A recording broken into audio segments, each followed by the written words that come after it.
A lot of talk, given the current market, that swapping players could be the way forward. Julien Laurens with me now to look at three possibilities. Jules, let's start off. Juventus to get Paul Pogba from Manchester United by either giving them Dybala or Ramsey and Sandro. What do you think? That's an interesting one because we know that Juventus would love to have Paul Pogba back. Obviously, he had a very successful first stint over there, although Fabio Paratici, the sporting editor, has already stated that they cannot afford his current wages right now. And when you know that when a player gets a big move like this, you always kind of expect a pay rise as well in his new club. So financially, this one might be difficult, even outside the swap. However, it's quite clear that every club now is preparing a little list of players that they're ready to put up for swapping, really. And I think in the case of Alex Sandro, there's definitely one on the market. Ramsey, in his first season at Juventus, had some highs and lows. He was always going to need time to adapt to Serie A and Italian football. But maybe that hasn't worked as well as Juve wanted. So maybe there's something in there. Would he want to go back to England? I'm not so sure, though. And for Dybala, he was certainly on the market last summer. But he's had a good season, really. He scored some very important goals for Juventus. And I don't see them really selling him. So if they want Pogba, Juve would maybe have to think about other players that they could try to offer for a swap. And maybe Miralem Pjanic, who we spoke on the show before, being on the market. Maybe that's one that United could be interested in. Just chuck Pjanic in anyway. He's going in anyway, deal. Meanwhile, Thomas Partey going to Arsenal with Lacazette going in the opposite direction. So this one is interesting as well because we know that Atletico Madrid, for example, was very keen on Alexandre Lacazette. They could not go further when he was at Lyon because they had that transfer ban, if you remember, and then he decided to go to Arsenal at that time. So maybe they would want to revisit that. We know they want a striker. They're looking for a striker, although I was told that Edinson Cavani was still very much on the top of their list.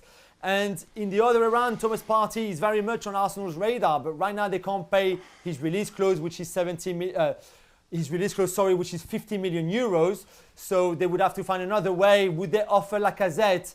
I don't think so, especially not when you know that Pierre-Emerick Aubameyang has only 1 year left on his contract and that they might have to sell him now, not to lose him on a free in 12 months' time. So they certainly could not afford to lose both Lacazette and Aubameyang in the same summer. However, again, a bit like the Juventus Pogba thing, Arsenal might look in other options to get a swap for Thomas Partey with Atletico Madrid.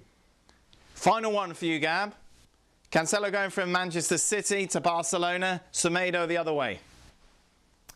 I won't say anything for you just calling me Gab, because I think I'm far more handsome anyway. Did I call you Gab, Jules? What a moment. You call me Gab. I don't know how I should take it, to be fair.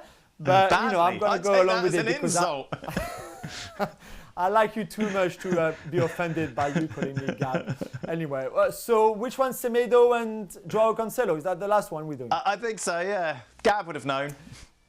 Yeah, Gab would have known. He knows everything. Anyway, yeah, good one again because João Cancelo hasn't worked out at City and they clearly want to get rid of him. Semedo hasn't been a success either for Barcelona. So again, you could see them trying to sell him or swapping him in this case. Would a club swap a player that hasn't worked out for another one that hasn't worked out and one hasn't worked out, swap with another one that hasn't worked out? I don't know if that makes a lot of sense to go from one failure to another failure and one failure to another failure, but they can try. I guess maybe Pep thinks that Semedo has more to offer than Cancelo. Maybe Quique Setien or whoever is on the bench at Barcelona next season thinks that maybe João Cancelo has more to offer than Semedo had so far in his Barca career. It's an interesting one, but certainly from the three that we did, this one looks the most fitted in the profiles, the value of the players, and what both clubs are looking for. Sid Lowe, thank you very much. You're welcome, Sebi. Well, thank you very much for watching ESPN on YouTube. For more sports highlights and analysis, be sure to download the ESPN app. And for live streaming, premium content, and let's not forget as well, ESPN FC 7 days a week. Subscribe to ESPN+.